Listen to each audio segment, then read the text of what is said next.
உங்கள் அனைவருக்கும் இனிய காலை வணக்கம். இந்த நாள் நிகழ்ச்சியில் இன்றைய பஞ்சாங்கம்.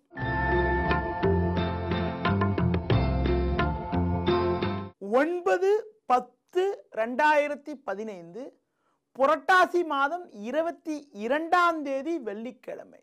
துவாதசி திதி இரவு 11:44 வரை, பின்பு திரியோதசி. மக நட்சத்திரம் இரவு 7:15 வரை, பின்பு பூர நட்சத்திரம். மரண யோகம் இரவு 7:15 வரை, பின்பு சித்த யோகம். ராகு காலம் பகல் 10:30 முதல் 12 மணி வரை. யமகண்டம் மதியம் 3 மணி முதல் 4:30 வரை. இன்றைய சுப ஓரைகள் காலை 6 மணி முதல் 8 மணி வரை, பகல் 10 மணி முதல் 10:30 வரை, மதியம் 1 மணி முதல் 3 மணி வரை, மாலை 5 மணி முதல் 6 மணி வரை, இரவு 8 மணி முதல் 10 மணி வரை. இனி இன்றைய ராசி பலன். மேஷ ராசி நேயர்களே, சந்திரனானவர் குரு சேர்க்கை பெற்று பஞ்சமஸ்தானத்தில் இருப்பதும் 6ல் சூரியன் ராகு சஞ்சரிப்பதாலும் நினைத்ததெல்லாம் நடக்கும். நீண்ட நாட்களாக இருந்த தடங்கல்கள் எல்லாம் விலகி ஏற்ற மிகுந்த பலன்கள் இருக்கும். தொழிலில் லாபங்கள் இருக்கும். ரிஷப ராசி நேயர்களே, 4ஆம் வீட்டில் சந்திரனானவர் செவ்வாய் சேர்க்கை பெற்று சஞ்சரிப்பதால் ஒரு புறம் பண வரவுகள் நன்றாக இருந்தாலும் தேவையில்லாத அலைச்சல்கள் இருக்கலாம். உடன் இருப்பவர்களே நெருக்கடிகளை ஏற்படுத்துவார்கள் என்பதனால் கூட்டாளிகளை அனுசரித்து செல்வது, மற்றவர்கள் விஷயத்தில் தலையிடாமல் இருப்பது மிக மிக நல்லது. மிதுன ராசி நேயர்களே, முயற்சி ஸ்தானமான 3ஆம் வீட்டில் சந்திரனும் செவ்வாயும் சஞ்சரிப்பதால் எடுக்கும் முயற்சிகளில் சாதகமான பலன்கள் இருக்கும். பண வரவானது திருப்திகரமாக இருக்கும். இருந்து வந்த கடன் பிரச்சனைகள் எல்லாம் படிப்படியாக விலகி சேமிப்புகள் அதிகரிக்கும்.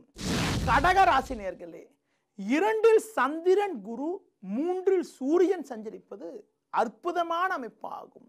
புதிய தொழில் தொடங்குவதற்கான வாய்ப்புகள் கூட இன்றைய நாளில் இருக்கிறது. பகைவர்கள் கூட உங்களிடம் நட்பு பாராட்டக்கூடிய ஒரு நல்ல நிலையானது இன்றைய நாளில் உள்ளது. சிம்ம ராசி நேயர்களே, ஜென்ம ராசியில் சந்திரனானவர் வலுவாக அமையப்பெற்று 2ஆம் வீட்டில் புதன் சஞ்சரிப்பதால் சகல விதத்திலும் ஏற்ற மிகுந்த பலன்கள் இருக்கும். சில நாட்களாக இருந்த நெருக்கடிகள் எல்லாம் படிப்படியாக குறையும் என்றாலும் கோபத்தை குறைத்து கொண்டு நிதானத்தோடு செயல்பட்டால் சாதகமான பலன்களை எளிதில் அடைய முடியும். கன்னி ராசி நேயர்களே, ஜென்ம ராசியில் சூரியனும் 12ல் சந்திரனும் சஞ்சரிப்பது சிக்கல்களை ஏற்படுத்தக்கூடிய அமைப்பாகும்.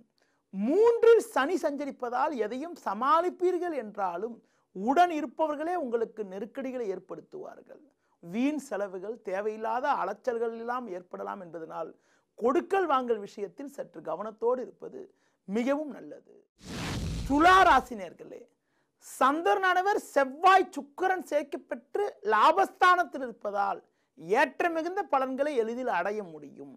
வேலையாட்களுடைய ஒத்துழைப்பானது சிறப்பாக இருக்கும். தொழிலில் லாபங்கள் இருக்கும். மறைமுக எதிர்ப்புகள் எல்லாம் குறைந்து ஏற்ற மிகுந்த பலன்களை அடைவீர்கள். விருச்சிக ராசி நேயர்களே, சந்திரனானவர் செவ்வாய் சுக்கிரன் சேர்க்கை பெற்று 10ஆம் வீட்டில் வலுவாக அமையப்பெற்று லாபஸ்தானத்தில் சூரியன் சஞ்சரிப்பதால் நீங்கள் எதிர்பார்த்த உதவிகள் தக்க சமயத்தில் கிடைக்கும். பொருளாதார ரீதியாக ஏற்ற மிகுந்த பலன்களை அடைவீர்கள். உடல் ஆரோக்கிய ரீதியாக இருந்த சின்ன சின்ன பிரச்சனைகள் எல்லாம் கூட முழுமையாக விலகி எதிலும் சுறுசுறுப்பாக செயல்படக்கூடிய ஒரு நல்ல அமைப்பானது இன்றைய நாளில் உள்ளது. தனுசு ராசி நேயர்களே, அஷ்டமஸ்தானத்தில் சஞ்சரித்த சந்திரனானவர் இன்று முதல் பாக்கியஸ்தானமான 9ஆம் வீட்டில் குரு சுக்கிரன் செவ்வாய் சேர்க்கை பெற்று சஞ்சரிப்பது அற்புதமான அமைப்பாகும். சில நாட்களாக இருந்த குழப்பங்கள், நெருக்கடிகள் எல்லாம் படிப்படியாக விலகி மன அமைதியும் புதிய வாய்ப்புகளும் தேடி வரக்கூடிய ஒரு உன்னதமான அமைப்பானது இன்றைய நாளில் உள்ளது.